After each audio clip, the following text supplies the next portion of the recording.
Bronca o unidad. ¿Usted va a perseverar en la confrontación y en la bronca? Entonces, váyase con la ultraderecha. Si quiere participar en la reconstrucción, aquí está el gobierno. El presidente del gobierno, Pedro Sánchez, le ha vuelto a lanzar ese dilema al líder de la oposición, Pablo Casado, este miércoles en la sesión de control del Congreso al Ejecutivo tras acusarle primero de utilizar al virus para derrocar al gobierno de España.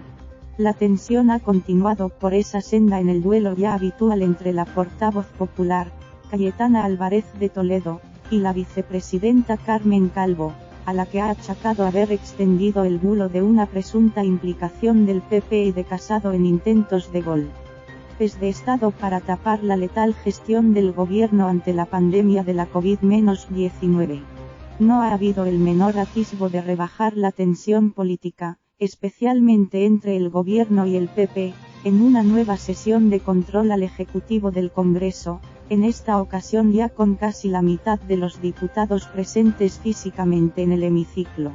El presidente del PP volvió a recurrir, como hacen ya normalmente muchos diputados de ese partido, al ardid parlamentario de registrar una pregunta sobre si considera el gobierno que de esta crisis sanitaria los españoles han salido más fuertes para reprocharle una cadena ilimitada de errores en las diferentes fases de la pandemia y para recriminarle esparcir el veneno de la confrontación y obviar sus ofrecimientos de 4 pactos de Estado para emprender el camino de la reconstrucción tras el coronavirus y preferir a otros socios desde la moción de censura y hasta cerrar acuerdos sobre la reforma laboral con Bildu. Casado concluyó que, tener la peor cifra de muertos por habitante de la COVID-19 del mundo, ocultar 16.000 fallecidos y llevar con la gestión económica a una caída del 15% del PIB y una tasa de paro masivo de 25% no es salir más fuerte de la crisis. Y rechazó que no alabar al presidente y al gobierno sea crispar.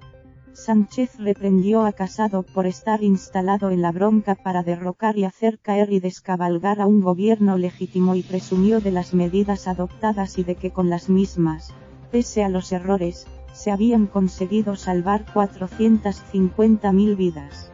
Y lamentó que con ese comportamiento del PP alineado con la ultraderecha de la Cámara tuviera como resultado un fracaso. El gobierno está bien, gobierna y legisla, ha considerado el presidente.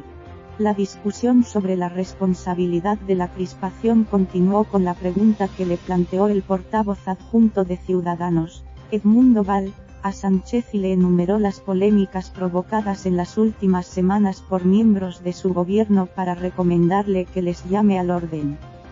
Bajen el tono, aparten batallas ideológicas y partidistas y apuesten más por el consenso como lleva un tiempo promoviendo su partido tras el liderazgo de Inés Arrimadas. El jefe de gobierno agradeció ahí el papel jugado últimamente por esa formación para ser útiles en la reconstrucción. La tensión se recobró de nuevo con el duelo semanal entre Cayetana Álvarez de Toledo y Carmen Calvo. La portavoz popular tenía claros sus objetivos y para ello recuperó algunas palabras de la vicepresidenta de la sesión de control de la semana pasada cuando interpeló a su jefe con una frase ambigua. ¿En qué anda usted, señor Casado? ¿En qué anda contra el gobierno? ¿En qué anda? ¿En qué anda? Cuénteselo a los españoles. Álvarez de Toledo derivó así que Calvo se sumaba a otros de sus colegas al verter lo que llamó tóxicas insinuaciones sobre la implicación del Partido Popular en una presunta conspiración para derrocar al gobierno. Y exigió a Calvo que se atreviera a afirmar que el Partido Popular está implicado en un golpe de Estado y que demostrara o reconociera en la Cámara Baja que ese fantasmagórico golpe de Estado es un maligno bulo cuyo único propósito es camuflar la responsabilidad del gobierno en la muerte de miles y miles de españoles. Calvo optó por refrescarle a Álvarez de Toledo que su pregunta oficial versaba sobre el compromiso de la vicepresidenta con la verdad y le señaló que ambas como cargos públicos no solo tenían un compromiso con la verdad sino también una obligación.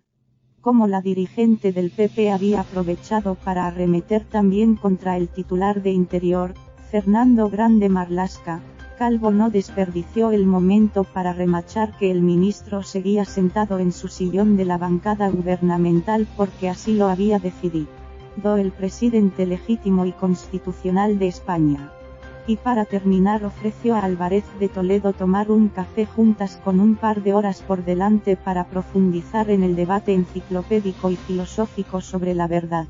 El presidente del gobierno, por otro lado, ha evitado hablar de futuros o posibles recortes como consecuencia de esta crisis a preguntas muy directas de la portavoz de EH Bildu, Mertxe Saizpurua, que le demandó claridad para saber si la salida de la pandemia ahora será y tendrá víctimas diferentes a las de la crisis económica y financiera de 2008, esta vez sí, la crisis la deben pagar los ricos y el capital. Pedro Sánchez intentó, de una manera indirecta, descartar que habrá recortes a la corta, pero sin llegar a mencionarlo así. Cuando cae la economía hay que hacer políticas anticíclicas, hay que endeudarse y gastar más, ha dicho. Pero de otra manera sí aceptó que la tijera podría llegar más adelante, un déficit del 10% del PIB habrá que atajarlo en el futuro. Y fue cuando apuntó a que, entonces, habrá que rebajar el déficit con crecimiento, con una reforma fiscal, y confió en que la recuperación provoque un crecimiento del empleo, lo que supondría un gasto menor en prestaciones por paro y ERTE. La alusión a las políticas anticíclicas tiene un doble filo. No habrá recortes mientras la economía caiga, en 2020, según las previsiones del gobierno, pero sí cuando haya recuperación, que el Ejecutivo prevé para 2021.